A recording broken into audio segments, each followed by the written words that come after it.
G'day, dear viewers, and thank you for your company once again here on truth2u.org. That's truth number 2 letter u.org. I'm Jono, and joining me from the HOREB Institute in Louisiana is the author of the Moses Scroll, Ross Nichols. G'day, mate.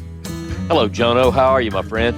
Get excited about this one. Time for Season 3 of Torah Pearls, of course, brought to you by Tanakh Tours.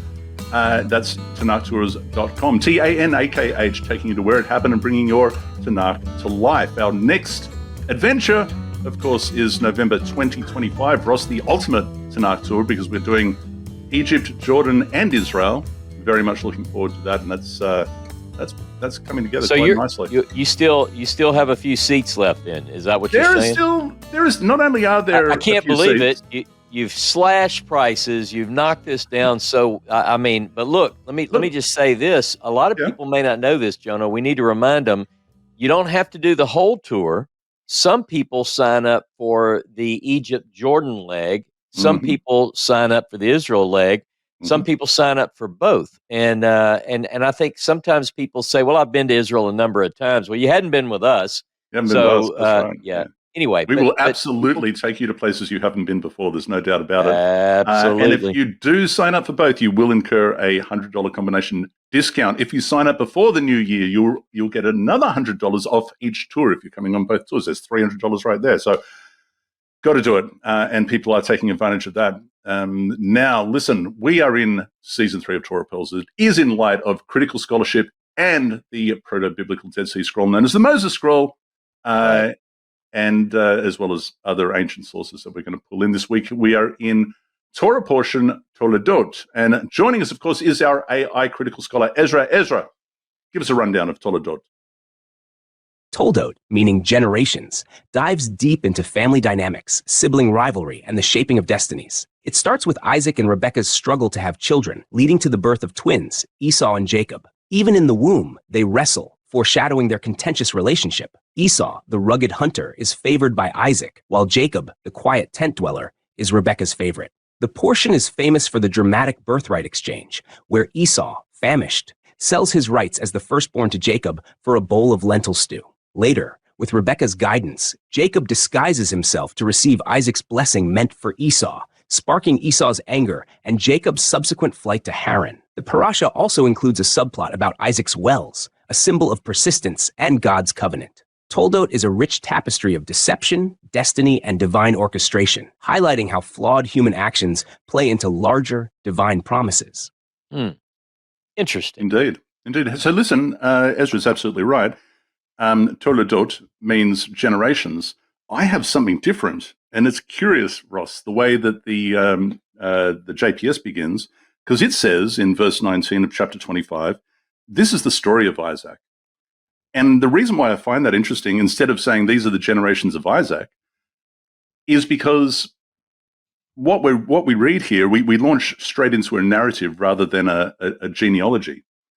And everywhere else, and I think you highlighted this the first time this was used, Eli Toldot is only used a number of times, and each time I think all the other times we have a list of ancestors, descendants, some kind of a genealogy. Here we just kind of really get into the narrative. What are your thoughts on that? Well, it is true. I mean, if you look at Eli Toldot, we have 10 of those, as we pointed out, that kind of serve as a frame that guides us through Genesis. And you're exactly right. If you begin at the first mention and you follow these along, it's the generations of Adam, the generations of Noah, the generations of the sons of Noah. Each of these typically are followed by a genealogy. Even when you look at 25:12, you get some of that, the generations of Ishmael. But this one does jump headlong into the story of Isaac. So I don't know. Well, the speculation of some commentators that I saw, some commentators were saying, so was there a genealogy here, and it's been removed for whatever reason, and then we go into the story, more of a narrative. Now, by the way, who is the source? Are we looking? Because speaking of various commentators, some were saying, "Oh, this is the priestly source." Others are saying, "No, this is the redactor." What do you have here? The reason that you might get mixed messages with that is the phrase "Ele Toldot" is always the redactor. always, just that phrase. Okay. But typically when you follow that up, you're going to see that almost without exception, it's P, at least according to the documentary hypothesis. So for instance, in this particular source, we have in 25:19 the redactor, and these are the generations of Isaac, Abraham's son. Abraham begot Isaac, and then it says it shifts to P. And Isaac was 40 years old when he took Rebekah, and so forth. So now it doesn't stay P long because we get a mixture of P and J in that particular narrative. So Right, and then and then it's dominantly J after that for some time. That's right. It's interesting. Now, I want to launch into a comment. I just want to read a comment because it is relevant. Comments. I like comments. It's relevant to what we're about to talk about. And this comes from Derisi Abigail 7573. That's the best I can pronounce that. So, Okay. good day to you. But he or she asks, I do wonder about the sacrifice of a son who was so old. Is there a theology that fits into that? So this is our previous Torah portion. And the understanding is, Ross, that Isaac was 37 when Abraham went to sacrifice him. Yeah. And it's a very bizarre thing. I don't know about you, but I'm pretty sure, because I've met your sons, I think all of them would probably, and this is not saying anything about you, but I'm pretty sure they'd put up a pretty good fight. William, my son, he's 19, and he would absolutely beat me to a pulp. Oh, he's a big boy. Yeah, He's a big boy. Not going to happen. Here, Isaac is 37, or he's understood to be. And the reason why I'm going to start with that is because it does, as I say, it plays into our Torah portion. He's calculated to be 37 years old when his mother, Sarah, dies. She dies at 127, but to understand. And the reason why it's interesting is because the question, and I know we're going to talk about the ages of people a lot today. Yeah. But the question is often asked, how old is Rebekah? How old is Rebekah when they're married, when they become married? We understand that Isaac was 40 when he married Rebekah. And the reason why this is interesting is that we have in our previous Torah portion the Abraham attempting to sacrifice his son, who was apparently 37. And then we have the death of Sarah, and we can put those two things together and we understand how old he was and all this. And it's understood to happen within the same window of time. Traditionally, that is. Fundamentally, it's understood to happen within the same window of time. Well, the interesting thing about that is that sandwiched right in the middle of those two narratives is, I guess, an interpolation of the 12 tribes of Nahor. That is to say that we're told that Nahor has so many sons and grandsons, 12 in total, and that the youngest son, I think, if I've got this right, fathers Rebekah. And so it's kind of like an announcement, if you like, of Rebekah's birth. There's a little bit of a family tree there that we're informed on, and then we're told that he fathered Rebekah. And we're to understand that these three things happened within the same window of time. Therefore, she's born there. 3 years later, they are married. Therefore, Rebekah is 3 years old. So it's that doesn't sound right. But that doesn't sound right. I just saw in the news. I just saw in the news this week that it was shared on X, I believe, where some Afghani 55-year-old guy goes to a village and gets his 9-year-old daughter. And I know some of that, I don't want to think that that's the case here. Maybe there's just some mixing of the sources or something, but there is some strange stuff going on in the world. We'll take a look at you're not wrong. We'll take a look at the sources. There's a couple of midrash that talk about this. There's one that acknowledges, I guess she, based on the math here, she was 3 years old. There's another, and it's not condoning it or anything like that. It's just saying, according to the math, this is the conclusion we have to come to. This is why I hate math. This is why I hate math. It's just it presents problems. There's another midrash, Ross, that you might be pleased to know that says that no, Isaac would have been. I don't know what this is based on, but I guess it's a tradition that Isaac was to be sacrificed at the age of 26, and therefore Rebekah is 14. Either way, today Isaac's going to jail, but maybe 14. But what I'm interested in here is the sources. And what I find here, let me just have a look at my notes. Yeah, what are the verses that we're looking at on? It's actually the J source. Have you got your Torah tablet there? I absolutely have it. What are you looking at? Do me a What chapter? favor. I want you to read the J source from chapters 21 and 22. You want me to read like the whole chapter 21 and 22? No, just the J sources, just the J pieces from chapter 21 and 22. Okay, I think you must be onto something here. Let me see. Chapter 21, just the J sources. Let's see. 21:1. Here we go. Okay. And Jehovah visited Sarah as he had said. And Sarah conceived and bare Abraham a son in his old age. Bear with me. And she said, who would have said unto Abraham that Sarah should give children suck? For I have borne him a son in his old age. I'm going. And 22. And it came to pass after these things that it was told Abraham, saying, behold, Milcah, she also hath borne children unto thy brother Nahor. Uz, his firstborn, Buz, his brother, and Kemuel, the father of Aram, and Chesed, and Hazo, and Pildash, and Jidlaph, and Betuel, beautiful names. And Betuel begat Rivkah. These 8 did Milcah bear to Nahor, Abraham's brother, and his concubine, whose name was Reumah. She also bare Teba, and Gaham, and Tahash, and Ma'akah.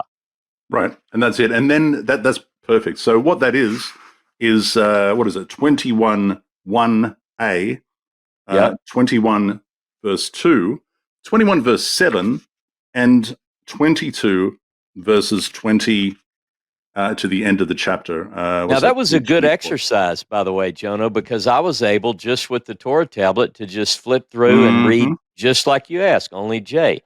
Yep. Interesting. And then, okay. All right. I see what you're doing.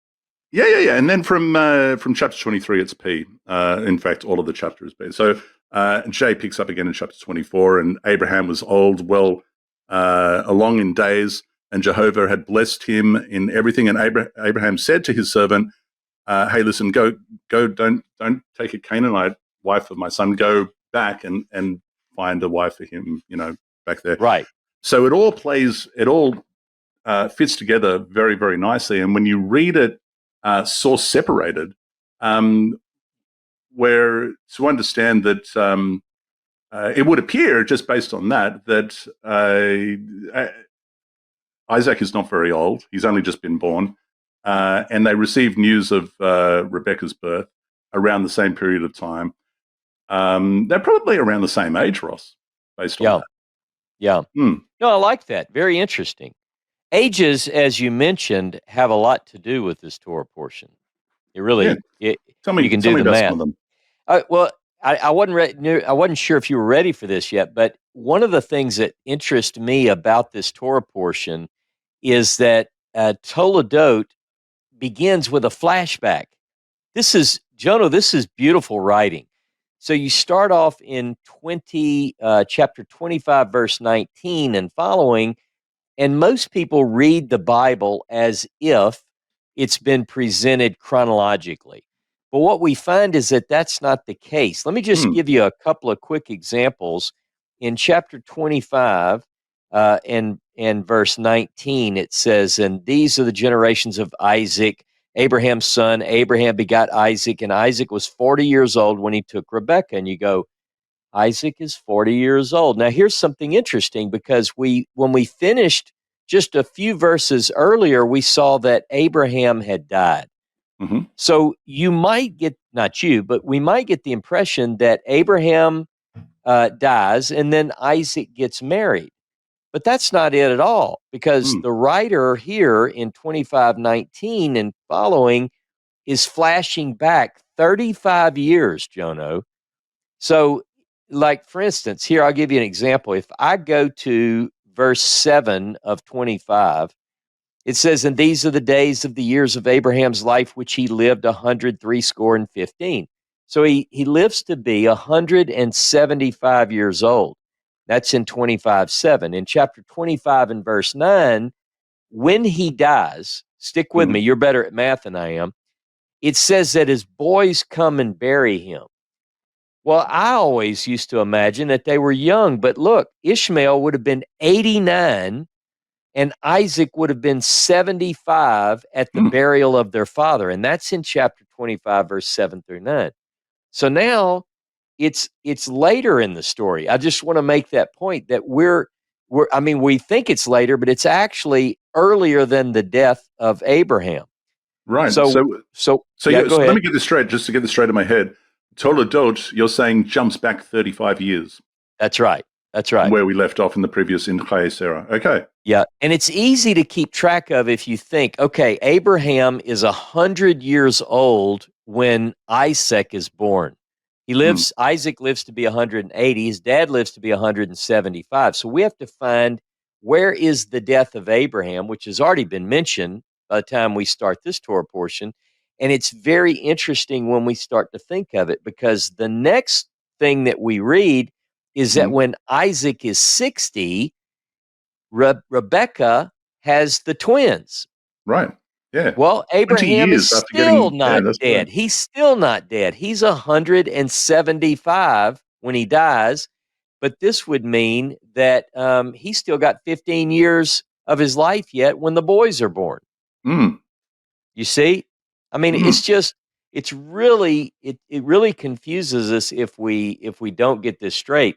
Mm. So one more point about the ages, and then I'm going to get off of this because it's something that's might be confusing for people to follow if I go on and on and on. But here's the deal: when Abraham sends his servant to go get a wife, you think he's on death's door. Like the way the narrative presents it, he is Mm. on his deathbed. He Yeah. has the servant place his hand, wherever you place a hand to make a vow at that time. Right. And Yep.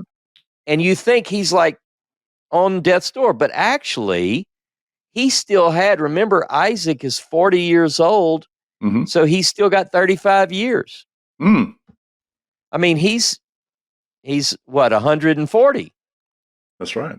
Wow. Now, There you I go. hope he wasn't bedbound for the last For 35 the years of last his 35 life. years of his life. Yeah. Well, how much do we hear about Abraham after this point, Ross? Well, that's a good point. We really don't. In fact, I talked about that in my last class. Is like you get 175 years in 14, 15 chapters, but 5 of those chapters, Jono, deal with 1 year in Abraham's life.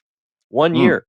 That's 1/2 of 1% of Abraham's long life is really right there in that 1 year, and it has to do with Isaac's birth. The biblical writers are driving us, Jono, to focus on Isaac. Mm. Mm. Absolutely.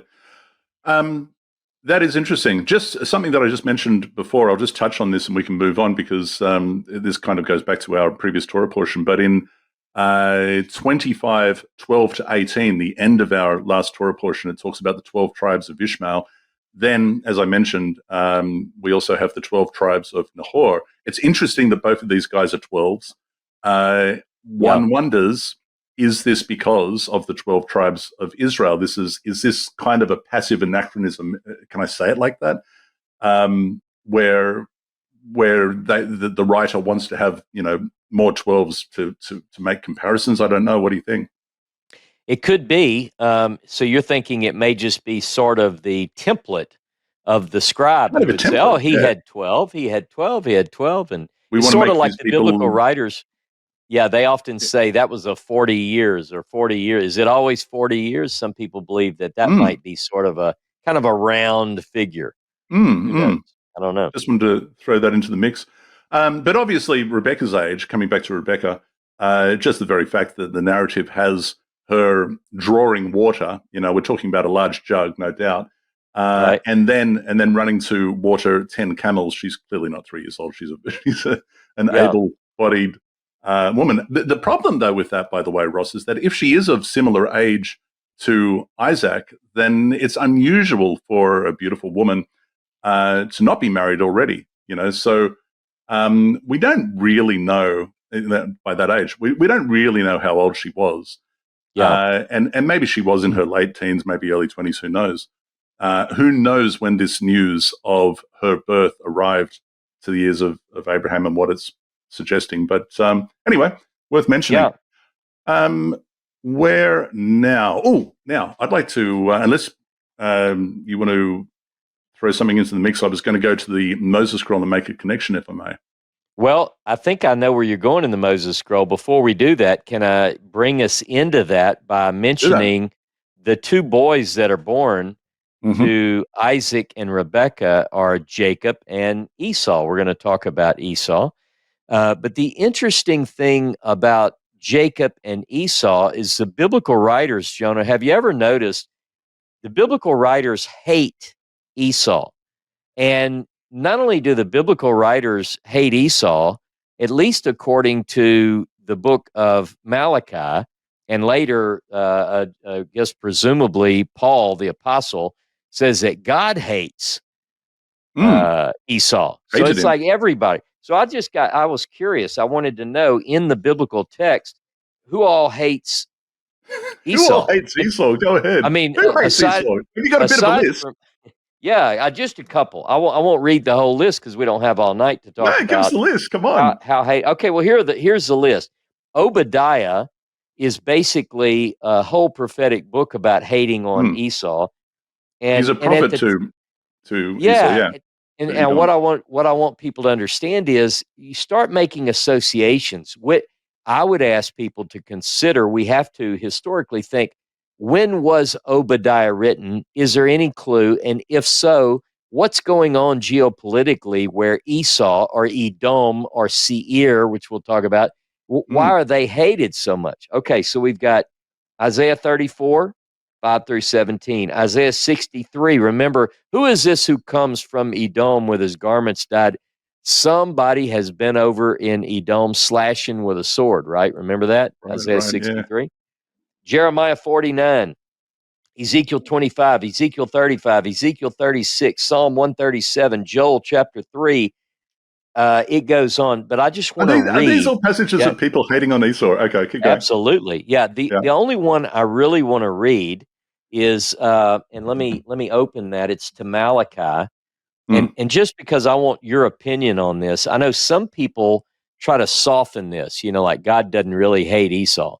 So let's see what it says. Malachi chapter 1, verse 1.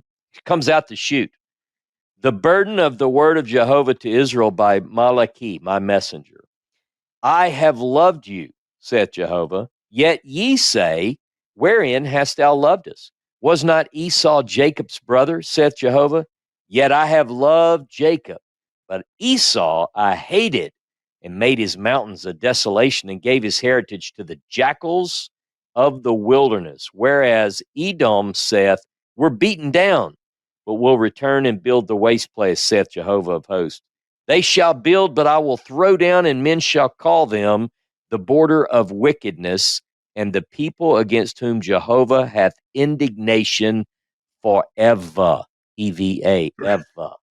There's not much room there, Ross, to spin that. Yeah, there's not much room to soften that. I have to say, it's pretty direct. He hates Esau. Yeah, it's pretty clear. And look, that's one of the verses. And so what people do with that, as you know, and then we'll move on. But they go, well, it doesn't. I've heard people say this in Hebrew. The word hate doesn't really mean hate. It just means like a little bit less than the other, because you don't want your God to hate. But you're like, no, this means, let me tell you what hate means. It means hate. Now, what we can take from that, certain scholars would entertain different ideas of what does it really mean? Could it be that at that time, there is a great conflict, the time the writing of Malachi, there's great conflict between the kingdom of Edom and the kingdom of Israel or Judah. Anyway, you get where people might go with that. So, Yeah. or maybe Jehovah just hates Edom. Right. So it could be political spin, perhaps. And or maybe Jehovah just hates Edom. By the way, Esau, is it Esau or is it Esau? Oh, the great question. Is that final letter a Vav or a Wa? What have you found in your research? Tell me. I really haven't. I can't. I mean, the Moses Scroll even has. It doesn't offer any clarity. It just sort of has it there. I mean, what's your opinion on this? It really comes down. I think it really comes down to how do we pronounce that final. What we would say if we learned Hebrew today, modern Hebrew, we would say Vav. Vav. But this, as you know, this is one of those points of contention for people who study to pronounce the name of God. Is it Yehovah or Yahuwah or, it hinges on that letter as much. It's one of the most contentious letters. Or is it Jehovah or Yehovah, V or W? Now, at the end of a word, sometimes there is this idea that it makes sort of a vowel sound. So is it Esau? That might be more like, who knows? But again, I'm sure that people will debate this even as we talk about it. So we are told about, obviously, we're told about the birth of these boys. Esau or Esau comes out first, and he's a red little hairy werewolf dude, and that's interesting. And it's interesting. And before I go further with that, I'm going to tie us into the Moses Scroll here. Okay. And this is fragment C, I believe, from C1. Elohim is speaking to Moses, and Elohim says, "You are crossing today a border of the sons of Esau, who dwell in Seir."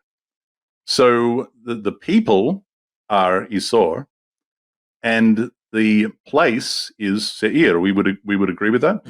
Okay. Yeah. Yep. Yeah. Okay.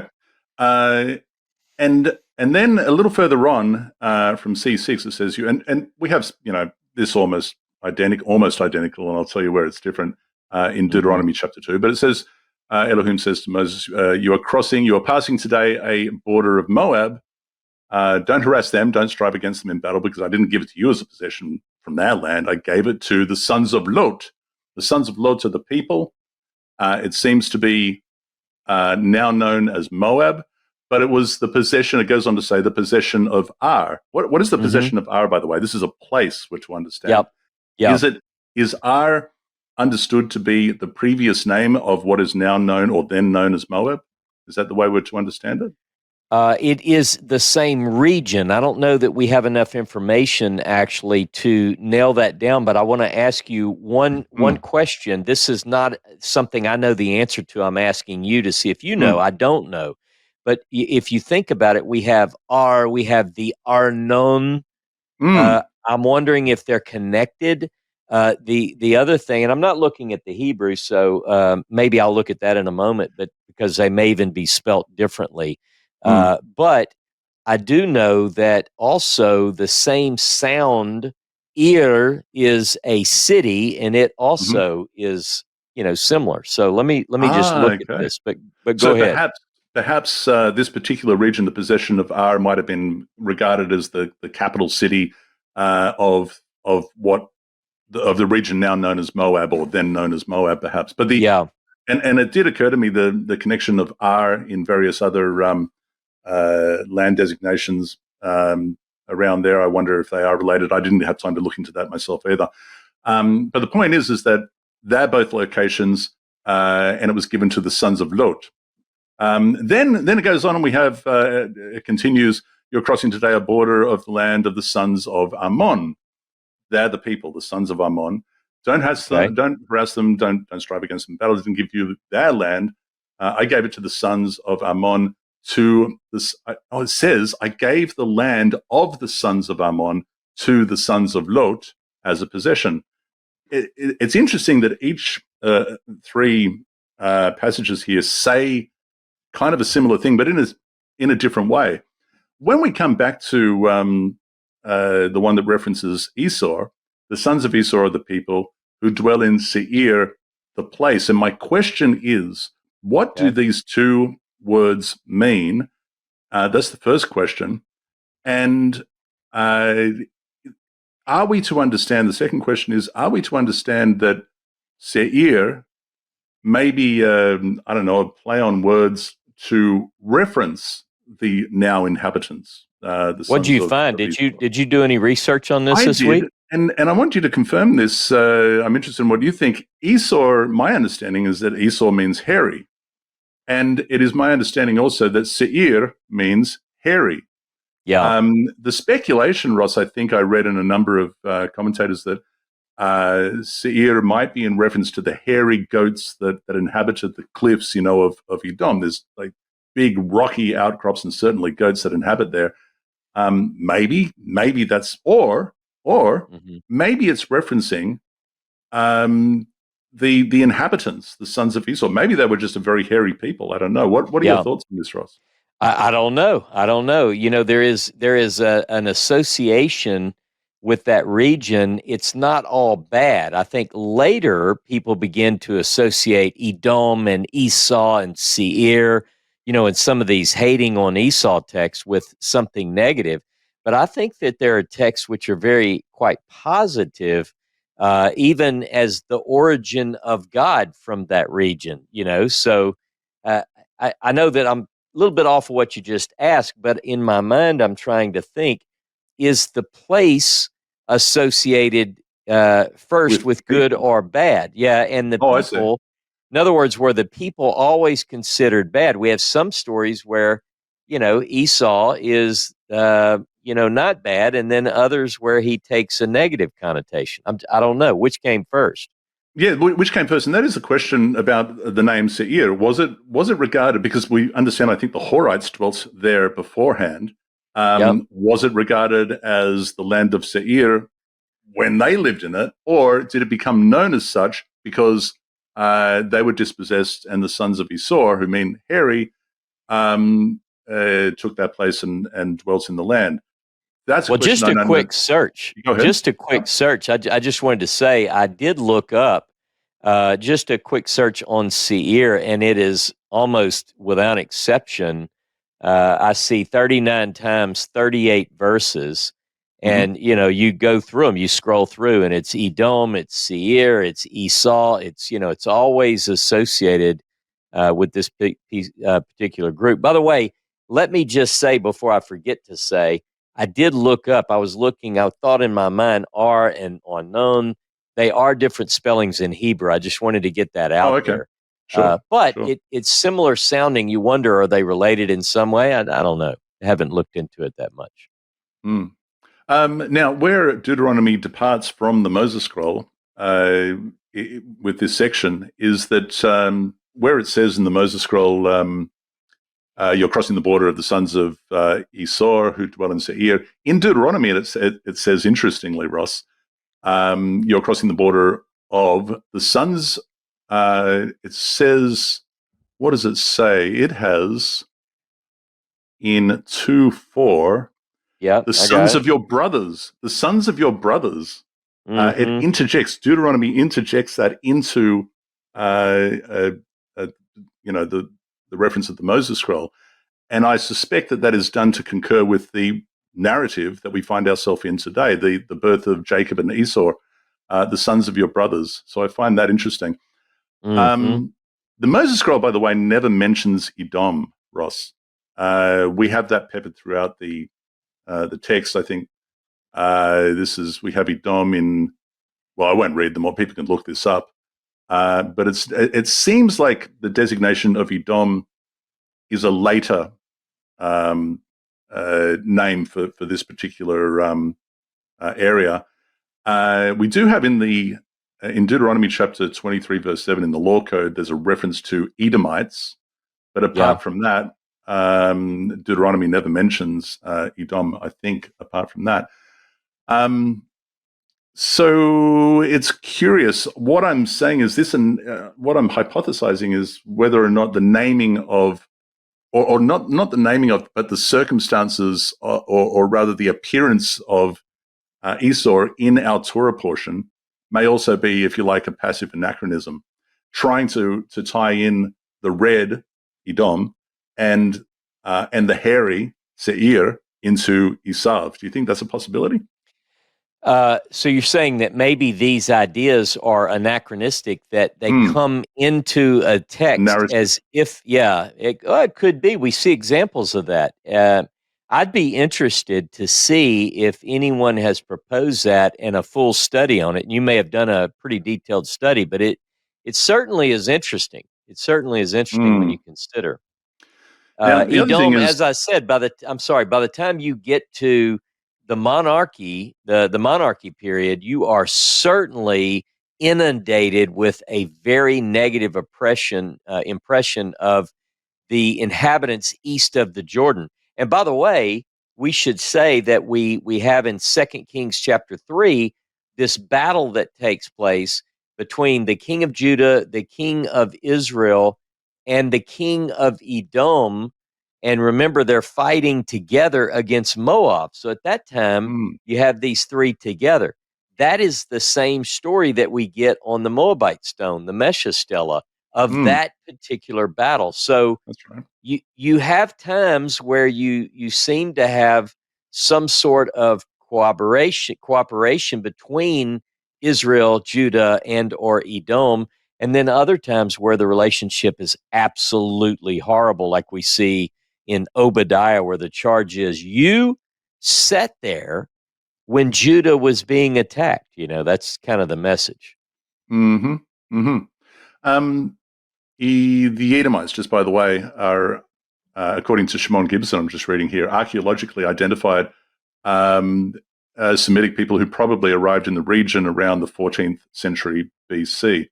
And that works well with the Moses Scroll as well.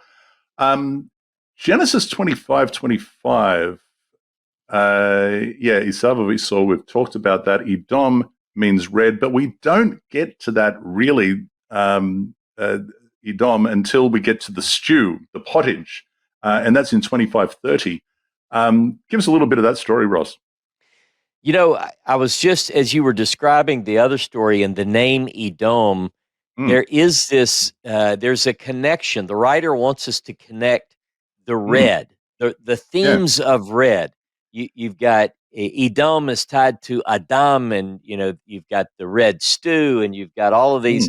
So there is that connection, and it's almost as if the writer is going really hard to tell you. Let me tell you, there are several reasons why we call Esau red. All right, he's born, he's got red, he's hairy, he's this hairy red and so forth. And then you go, well, wait, that's not it. He sold his birthright for some pottage. And get this, it was red. It was red. So it's like, it could be. Maybe these things literally happen, but it's certainly coincidental. But the weird thing about this, and I wonder, Ross, I haven't looked at this very deeply, but maybe you can look at the sources, because I think they're identified to be this. You can double check for me, but verse 25:30, it says that is why he was named Edom, but he wasn't named Edom. So are these two different sources being blended together? I don't know.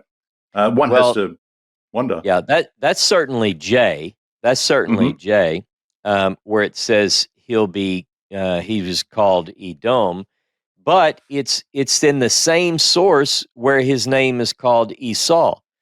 So if you look at verse 25, and the first came forth red all over like a hairy garment, and they called his name Esau. And then look down at verse 30, same source. And Esau said to Jacob, "Feed me, I pray thee, with that same red pottage, for I am faint." Therefore his name was called Edom. It's, again, that was my point a minute ago. It's like the writer said, listen, he was born with this red hair, heavy coat of red hair. We're going to see how hairy he was in a little while. But then it says, almost to underscore it, everything is associated with red. Mm. He sold his soul. So he's insisting on various reasons to tie in hairy and red, which again brings me back to Seir and Edom. The interesting thing, it makes me think of one of my favorite things to do when we're in Tamar. If we're so lucky to be there when the sun sets, as the sun is setting, it glows red onto the mountains of Edom. I know. It's beautiful, and I love it. And I can't help but wonder if that's the reason why it became known as Edom, because it just glows red. It's beautiful. Makes sense to me, and the rocks and terrain really bring that out. Well, let me bring in one more thing just to kind of secure that idea. You look to the east, and what do you see? You see this reddish hue, and certainly that would have been the view of people in Judea, in Judah, in the kingdom of Judah. Let's just look, though. I mentioned it a few minutes ago, but if we look at Isaiah 63,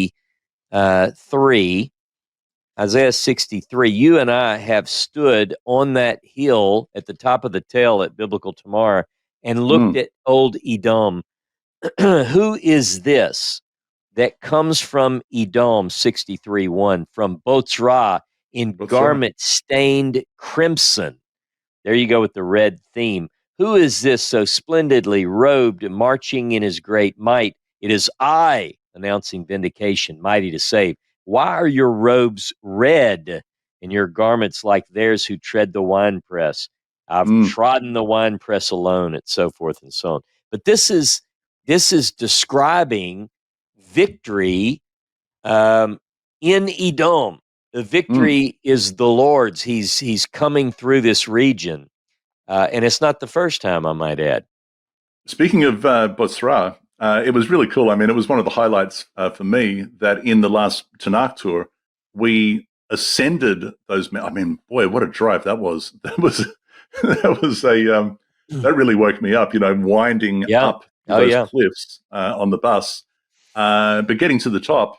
And I think we went to Bosra. Or there was a ruins there, like ancient ruins, and we were able to look back out in the direction of Tamar. And it was just spectacular. Yeah. I loved it. Hey, one more. Remember, I mentioned a few minutes ago. I didn't have this in my notes, but I want to read one passage from Judges chapter 5. Go on. I don't think Edom always is a negative, in the biblical writers, but you tell me what you think about this. If I look at chapter 5 of Judges, verse 2, for that the leaders took their lead in Israel, for that the people offered themselves willingly, bless ye Jehovah. Hear, O ye kings, give ear, O ye princes. Even I, will sing unto Jehovah. I'll sing praise to Jehovah, the God of Israel. Jehovah, when you went forth out of Seir, when you marches out of the field of Edom, the earth trembled, the heavens also dropped, clouds dropped water, the mountains quaked at the presence of Jehovah, even yon Sinai at the presence of Jehovah, the God of Israel, which makes some people, not me, but some place Sinai or HOREB in that region, because of this particular text. Anyway, just thought I'd bring that in. Yeah. Yeah. Well, maybe he's leaving Seir because he hates them. Well, maybe he's leaving. No. Seriously, maybe that vision is tied to something like we see in Isaiah 63.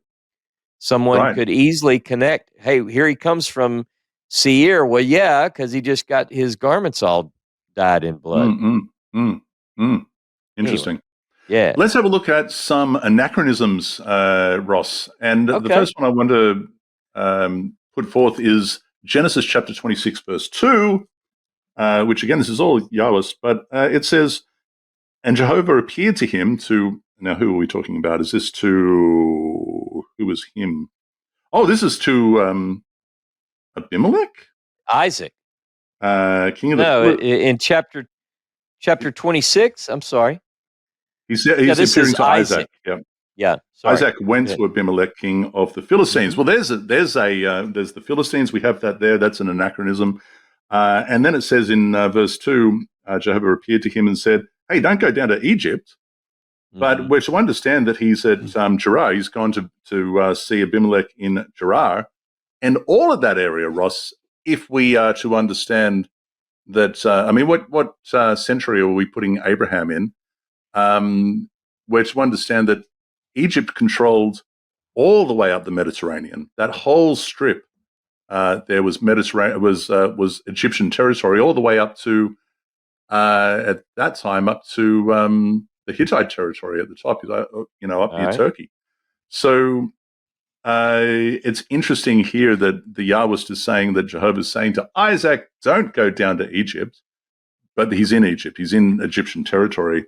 If we're to understand the period of time that it wants us to believe this took place. That's interesting. And then the third one is, and I'll get your opinion on this, verse 5, it does say, "Because Abraham listened to my voice and kept my watch, my commandments, my laws, and my instruction." My Torah? That's a good Ross, what do we got? So there's a few anachronisms. Your thoughts? Yeah, I used to, in a more fundamentalist place in my walk, I used to say, look, here you go. This is Abraham. It's talking about Abraham keeping the Torah, and you've got these different words: kept my charge, my commandments, my statutes, my Torah. And people often will associate those words with the Torah of Moses, which they define as Genesis 1 through Deuteronomy 34:12. And I think that, first of all, I don't agree with that. Certainly, I think that it is saying, we can talk about when it was written and and all that later, but the point is that Abraham followed the religious stricture that was known to him at that time. But it's certainly not talking about the Torah as people define it today. Where else were you going? Yep. You don't think that the Yahwist is putting into Abraham the obedience to the Torah? I mean, clearly the Yahwist is post-Torah, the post-Mosaic. So you don't think that he's just reading that into the narrative, saying, even Abraham was obedient to it could the be. Mosaic Torah. No. I get what you're saying. I hadn't really thought about it like that. In my mind, I didn't connect as it's written later when there clearly is a more defined Torah. And the writer is now putting that back in Abraham anachronistically so that, it can be used to encourage others to follow the Torah as it's being defined at that time. Could be. I've always just, recently read it and thought, well, it certainly doesn't mean that because we don't have that yet. So. And speaking of, it's certainly not that because we don't have that yet. As you mentioned, I think, when they first came up, and maybe you can remind me of where that is, but the Philistines, they actually don't appear in the area, according to archaeology, until 1200 BCE, I think. I think that's right. Yeah, it's very late. Yeah, so we're some time away from that, but and yet here they are. Interesting. What else you got there, Ross? A couple of things. One, there is this idea that we see sort of there's this rabbinic story that the children, it's like they mirror the lives of the fathers, and I'm not wording that correctly, but the idea is that, and it comes from things like we see in these patriarchal narratives, where you see certain things that happen in the life of Abraham, and those same things seem to happen very similarly written in, say, the life of Isaac. In fact, I was reading through this particular study Bible, has notes from Brettler, and we both like him, the New Oxford Annotated Bible. And I noticed today, even while I was looking at my notes, there is this reference, and I just wanted to touch it. I won't necessarily read the whole note, but he begins, he's going through various examples where the life of Abraham is mirrored almost exactly in the life of Isaac. So much so, it says the narratives of Abraham and Isaac have clearly influenced one another. By the end of the chapter, it's clear that Isaac has successfully inherited Abraham's blessing and is thus prepared to pass it on to one of his sons. But prior to that, he makes comparisons, and we touched on these in previous discussions, you and I, where like Abraham and Avimelech, you have that story. But then you have the story of Isaac and Avimelech. You have story of the wells and similar stories like that. Right. So, Yeah. so there are certain overlaps that you have to wonder, is Brettler or the writer of this note correct in saying the stories do influence one another? Is that a direct relationship? In other words, are the writers doing that, or did the lives really mirror one another that closely? So this is interesting because I was reading von Rad earlier on this, and he mentions that Wellhausen and Noth speculate that this particular encounter between Isaac, say that you're my sister, Abimelech, and all this, that's actually the original story. That's their speculation. They're saying this is the original story. The other two borrow from this. The other two stories that we have previously in previous Torah portions actually get it from here. And then you have to ask the question. Then you ask the question. I think maybe this is what Brettler's alluding to, is maybe a lot of what is attributed to Abraham is borrowed from the template of Isaac and those stories. Perhaps they're the original stories. And the reason why that's interesting to me, Ross, is because we find ourselves, as I already mentioned, we find ourselves in Gerar. And Wadi Gerar is I think it's west of Ziklag. It's for people who don't have a map in front of them, it's kind of moving west from maybe Beersheba towards Gaza. And it's that sort of lower area there. And the story follows saying that he had, some negative interactions with other peoples there that sort of drove him away after digging a well, and he sort of seems to move further southwest. And I find that fascinating because, as we know in the Moses Scroll, it says that Elohim liberated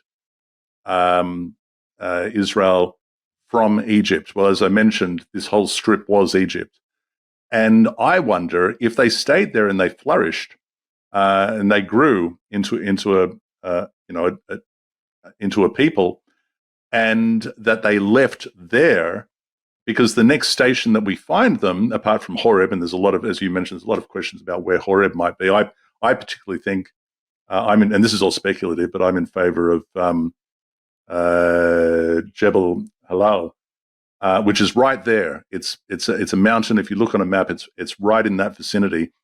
And then what is it? Al Qusam, what's it called? Speculated to be Kadesh Barnea, where we place that. It's all very, very close, right? All within walking distance, and it's all kind of within walking distance. So I just wonder if and obviously the mountain of the Amorite, the Negev plateau. Like I wonder if they originally stayed here, if this story of Isaac is the original story, and they flourished here, and this is where they escaped from. Well, I tell you, there's certainly debates, like you said, of all these. Where was and that's the thing. Where were these borders at the time? The Wadi of Egypt. You and I looked at this a while back. It is going to be good for us I need to check the map. No, but that's right. And you mentioned the Wadi of Egypt, and of course that's understood to be today Arish. Wadi al-Arish, Arish. Yeah. And that's just a little bit further south again. Exactly. So it's just a nice little piece. I mean, it would have been very dry, very hot.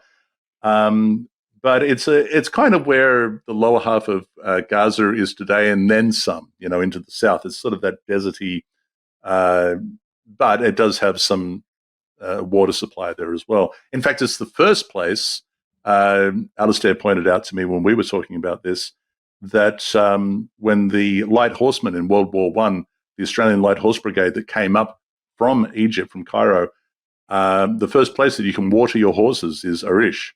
The next place was Beersheba, so they had to get from there to there. And fascinating story. But Speaking of this Australian force, we yeah, went on. Remember that we we went. did. We actually We saw the battle we were reenacted. there for the 100th anniversary, and we saw the That's battle right. reenacted, and we were there for the ceremony in Beersheba. Now, speaking of that, we have the second story. We have the second story as to why it is named so. Is that right, Ross?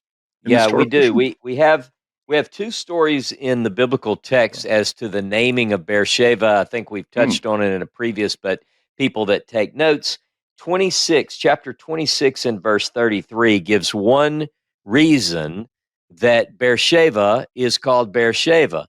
But that's not the first time. You have to go back to chapter 21 and verse 22 to get the first naming. So again, what it's a we doublet. see, and you talked about Velhausen and these guys debating which one came first.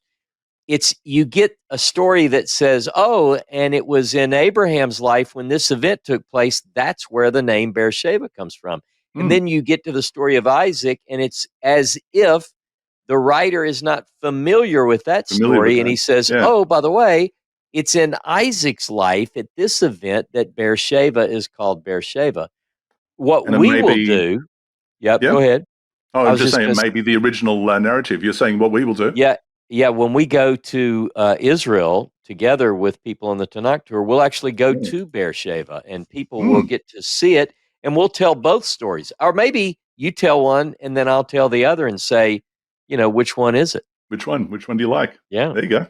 We should do Uh, that. What else you what got? I was just gonna say, we know that Jacob's name, we talked a lot about Esau and his association with Edom and Red, and but but I think we could just touch a little bit on Jacob Mm, before we get ready to close, because we're going to be moving into the Jacob story next week.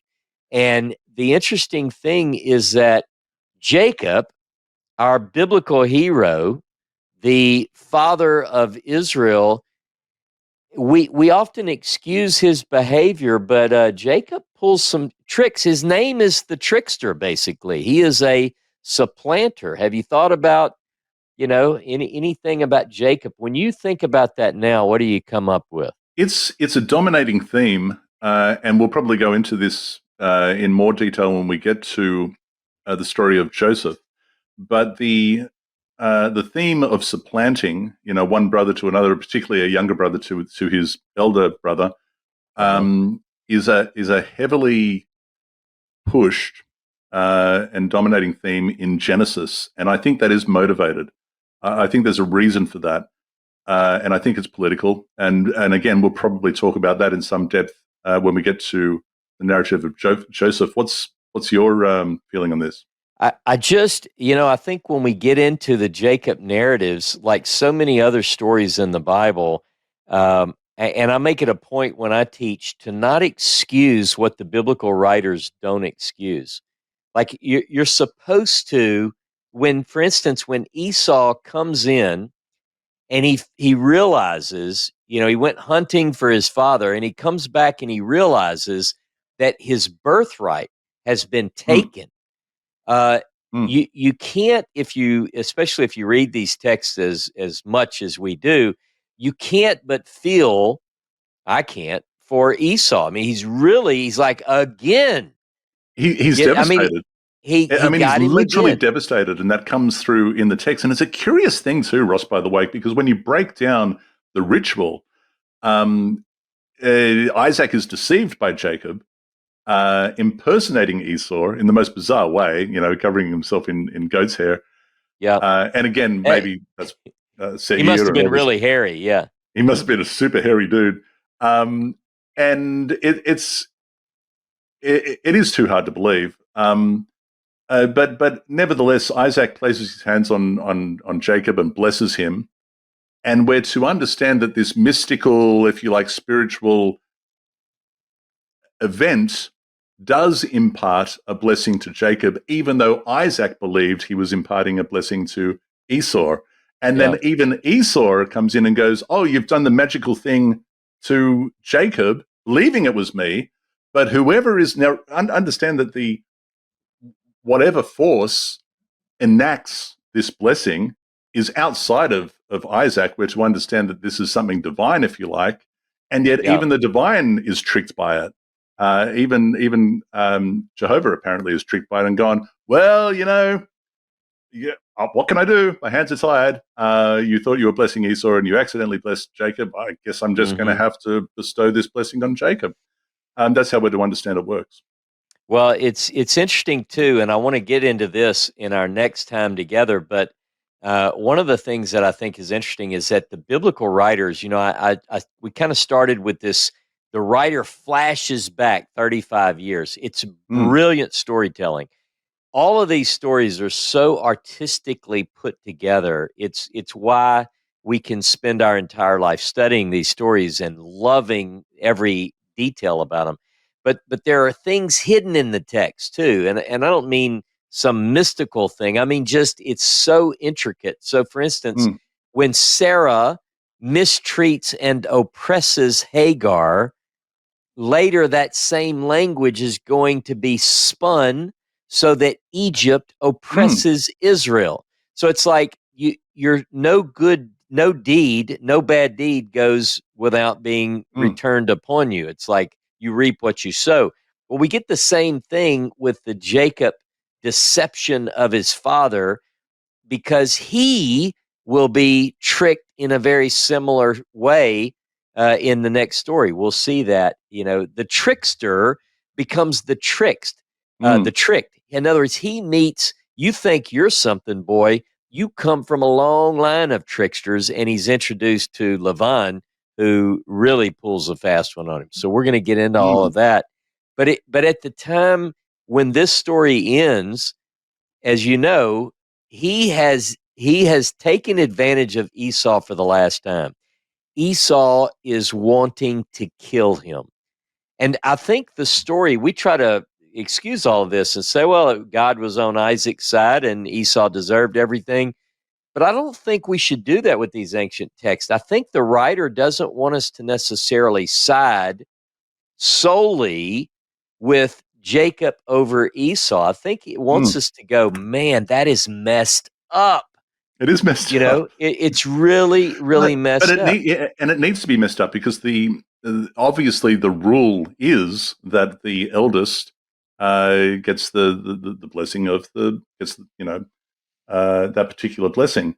That's clearly the rule. It's establishing that is the rule, and yet that rule has been violated, and that's what it's expressing to us is fascinating. Is there anything that we can ask Ezra, because once again he's sort of sitting over there on the sidelines? Well, I tell you, there is something we could ask, and that is to maybe if Ezra could go through a couple of quick points on how Jacob is associated with pulling tricks. What are some of the best tricks of Jacob, I guess you could say, in the biblical story? Jacob is the quintessential trickster figure in the Bible. No question about it. His life is peppered with clever moves and moments of deception that make him a fascinating character to study. Let's touch on a couple of his greatest hits. First up, the birthright swap with Esau. Jacob doesn't exactly twist Esau's arm, but he takes full advantage of his brother's impulsive nature. Esau comes in starving after a hunt, and Jacob, cooking up a pot of lentil stew, slyly offers to trade it for the birthright. Esau agrees, setting the stage for Jacob to inherit the privileges of the firstborn, a shrewd move for a guy with secondborn status. Then there's the blessing caper. This one's a family operation. With Rebekah's guidance, Jacob dresses up as Esau, complete with goat skins to mimic his brother's hairy arms, and tricks the nearly blind Isaac into bestowing the firstborn blessing on him instead. It's a bold con, but it works. And the fallout drives Jacob to flee for his life. Fast forward to Haran, and Jacob's trickery evolves into something more strategic. With Laban, his uncle and soon-to-be father-in-law, Jacob uses a mix of ingenuity and divine assistance to outmaneuver him in the livestock business. He manipulates breeding patterns to ensure that the strongest and most speckled animals, which he claims as his own, thrive, leaving Laban with the weaker stock. What makes Jacob so compelling is that his tricks often come back to haunt him. His deception of Esau is mirrored in Laban's trickery with Leah and Rachel. Jacob's life becomes a story of transformation, where the trickster ultimately learns to wrestle, not just with others, but with God and himself. I like Man. that at the end. Isn't that cool? And you know Because what? it does. It shows what we were talking about. It's going to lead us into the next one. Yeah, ultimately learns to wrestle not just with others, but with God himself. That's quite a list, but it's interesting the way that Ezra ends that, and we're going to talk about this obviously next week, and that is the naming, or the name change, if you like, from Jacob to Israel. That is going to be really interesting. I'm looking forward to that. By way of closing out, and I will get Ezra to do that in just a moment, just wanted to read from a comment from Chloe, and I know I read from Clody. a comment from Chloe. Wait. Clody. Last week as well, and who's just signed up to both tours. So we're very much looking forward to having the adventure with her. She said, "You two are indeed a fresh breeze in all the fundamentalism around us. Thank God. It's so difficult to find God believers who keep up with all the technology, archaeology, and contemporary studies of our era. God bless you." Thank you very much, Clody. That's really nice of you to say, but we should mention that it is actually Seth that keeps up with all the technology. We don't. She do knows that. she knows that. She just said that to make us feel good. But look, it didn't go unnoticed, and she just moved up closer and closer to the front of the bus. If she wants the front of the bus, people need to understand that your compliments don't go unrewarded. We appreciate it. Say nice things, and you move up closer and closer to the microphone. Good Thank stuff. you, Clody. That is the Torah portion for this week. Where are we next week, Ross? We are in Vayetze, which begins in chapter 28 and verse 9. Jacob is leaving with the threats of his brother looming. Almost you can feel his hot, hairy breath on the back of Jacob's neck. Jacob is on the move to get out. He is indeed. Like this video, sign up to the Tanakh Tour. We'll be back this time next week. And until then, have a great one. Ezra, take us out. Shalom. Thanks for tuning in, everyone. Until next time, keep digging into the text, wrestling with the questions, and savoring the pearls of wisdom the Torah offers. See you next episode.